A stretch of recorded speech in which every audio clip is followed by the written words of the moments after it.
gracias por estar con nosotros nuevamente aquí en Canal Capital y nuestro programa Versión Libre. En esta oportunidad he invitado a un político que se ha convertido en una verdadera revelación.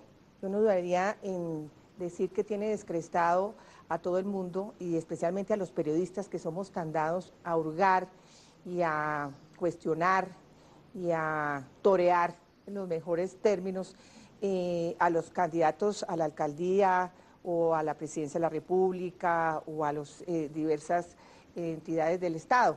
Es el doctor Aurelio Suárez. El doctor Aurelio Suárez, yo le decía hace unos meses en una entrevista para un diario caleño, que me parecía que él había sido una especie de palo en el polo por hacer un calambur medio bogotano.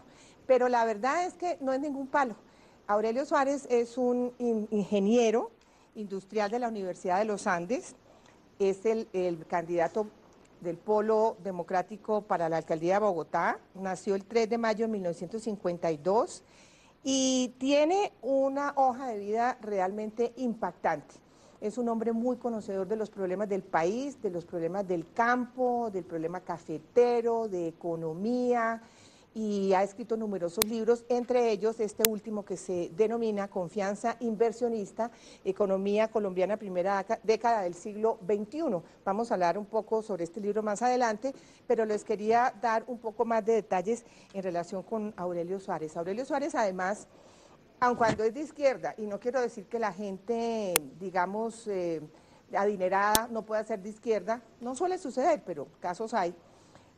Pues su padre era un hombre, un pionero en la importación de muchos artículos en Colombia, creador de Fenalco en Medellín y en Bogotá, un hombre muy próspero que vio que su hijo se le metía a la izquierda y no pudo hacer nada. Y le quiero decir, a su papá le dio muy duro que usted se le hubiera metido a la izquierda, doctor Aurelio. Bueno, realmente papá murió cuando yo tenía 14 años y No apenas se estaba alcanzó a dar haciendo los cuenta. primeros pisos, pero mamá tuvo que cargar con los dos.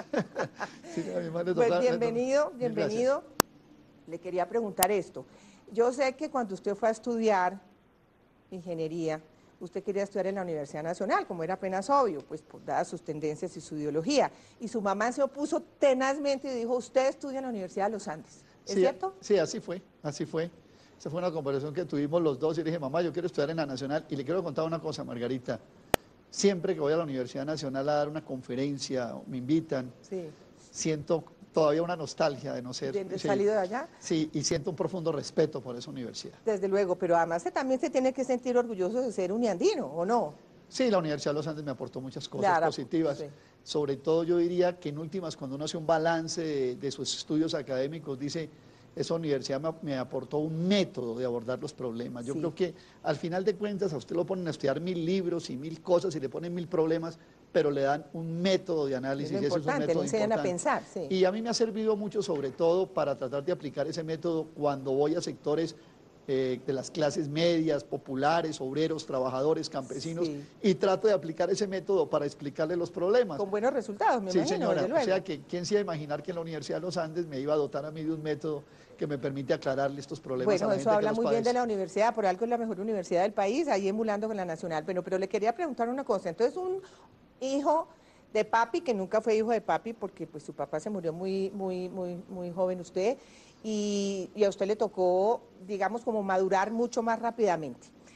Pero hijo de un papá rico, viviendo en el norte de Bogotá, en uno de los mejores barrios de Bogotá, se suponía que usted debía ser en este momento un próspero negociante, empresario y demás, y no estar metido en el barro ayudando a las clases populares. ¿Qué lo metió a usted teniendo ese entorno familiar en la izquierda? Mire, yo creo que una serie de personas de mi edad, en los años 70, donde estuvimos andando por las universidades de Colombia, recibimos el influjo de una serie de ideas que entonces estaban en boga. Sí. Recuerde usted que estábamos hablando incluso del Mayo francés, Sí. el movimiento estudiantil del 71, un periodo en el cual hay unos cuestionamientos muy serios al establecimiento colombiano. Abril del 70 es el famoso elecciones de abril del 70, dejémosle ahí ese episodio. Sí. Hay una cantidad de cosas que influyen, ¿no? Pero también quiero señalar y recordar que en mi familia, a pesar de que tuvimos pues, como se dice, lo tuvimos todo. Todo, sí. También hubo una influencia por parte de mi mamá, e incluso de mi mismo papá, de mirar más allá de donde nosotros estábamos. Yo creo Sí. que eso influyó mucho. En estos días me encontré con Monseñor Gutiérrez, que usted lo ha de conocer, el obispo Gutiérrez, que fue profesor mío en el colegio, me dijo, vea, mijo, yo desde que usted estaba en bachillerato supe que iba para otro lado, me dijo el doctor Gutiérrez. Bueno, yo me siento muy contento de haber Bueno, hecho pero eso. es que ese otro lado hay que verlo, es que digamos que la izquierda de hace décadas era una izquierda distinta. Si uno se remonta a la Unión Soviética, la Revolución Soviética, el mismo Partido Comunista en Colombia, que apoyaba en su momento la lucha armada y demás.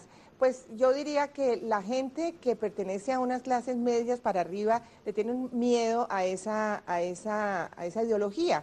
Ha cambiado en el mundo entero con el derrumbe de la Unión Soviética. Uno vio a un Felipe González que era socialista hirsuto convertirse en un gran presidente en España y poner a España en uno de los primeros puestos en la economía europea y demás, insertarla en Europa. Entonces uno ve que la gente le tiene un poco de miedo a la de la izquierda. Ahora, por ejemplo, hay que decirlo, uno ve que dicen, no, se va a subir Petro porque va ahí como detrás chupándole rueda al doctor Peñalosa. Y la gente dice, qué miedo. ¿Usted cree que hay que tenerle miedo a la izquierda? Bueno, primero no hay que tenerle miedo a la izquierda, pero menos a Petro, que ya no está en la izquierda. ¿Sí? Sí. Yo quiero aclarar Bueno, ese pero punto. no hay que tenerle miedo a la izquierda. No, yo creo que no hay que tener miedo a la izquierda en general. Yo creo que en Colombia la izquierda ha aportado enormes cosas. Yo soy formado en la escuela de Francisco Mosquera, Sí. una persona con una visión universal, global del mundo, histórica y referencial, que nos permitió a una serie de colombianos asimilar ese pensamiento y poderlo desarrollar.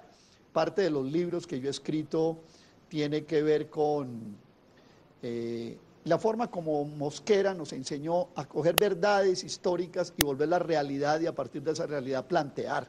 Sí. ¿Sí? No coger los pensamientos estructurales y dejarlos disecados o terminarlos convirtiendo en consignas, sino en realidades concretas, cómo es la economía, cuánto suma, cuánto resta, cómo se reparte, qué es y qué hay que hacer. Sí.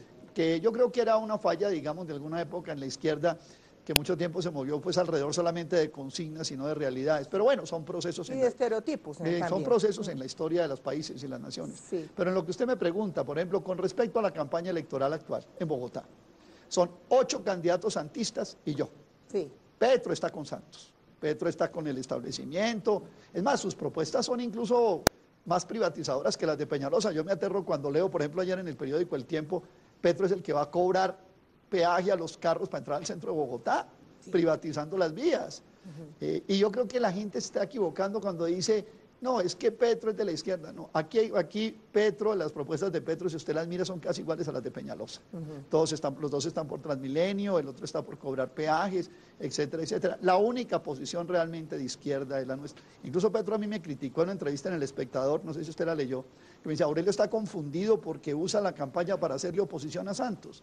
La verdad es que nosotros no podemos entender una campaña y a un puesto tan importante como es el segundo cargo de la República, si usted no establece claramente sus parámetros políticos y referenciales frente a lo que es el desempeño futuro, por lo menos que usted prevé. Bueno, entonces digamos que si hay 8 candidatos santistas, como dice usted, sí, pues algunos son uribistas como Peñalosa, ¿no? Acuérdese que... Pero también santista. Que un poco sí, ese apoyo del doctor Uribe a Peñalosa, dicen muchos que es el abrazo del oso. Muchas personas piensan que le va a perjudicar bastante. ¿Quién sabe? Porque hay una cosa que considerar y es que el presidente Uribe tiene todavía mucha popularidad. Claro, hay sectores que tiene mucha Uribe, popularidad. ¿no? Bueno, entonces si hay 8 santistas, o 7 santistas y un uribista, y usted, ¿cuál es la diferencia entre usted y estos otros 8? Mire, Margarita, podríamos hablar en extenso de eso. Sí.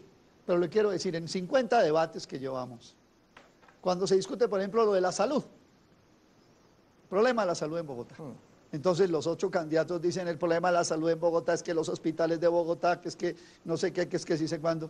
Y el candidato del Polo dice, hombre, primero que todo tenemos que ver que estos hospitales están en el marco de la Ley 100, del cartel de las EPS, del modelo que han defendido los gobiernos de Colombia los últimos 20 años. Sí, es verdad. Segundo, hablamos de propuestas. Entonces cuando vienen las propuestas, Entonces uno dice, voy a hacer 21 universidades. Petro dice, voy a hacer 1000 jardines infantiles, o sea, uno cada día y medio. Sí. ¿Sí? Bueno, y van tirando cosas. Y yo les digo, oiga, señores, a ustedes se les olvida que aquí hay una crisis económica financiera mundial, que la política económica de Santos y de Echeverry conecta al país con esa crisis en línea directa, que además vienen 3 tratados de libre comercio como Estados Unidos, Corea y Europea que nos van a afectar. Y entonces ahí es donde se para en patas el macho, porque Sí. ahí sí ya... Entonces, es decir, sin esos referentes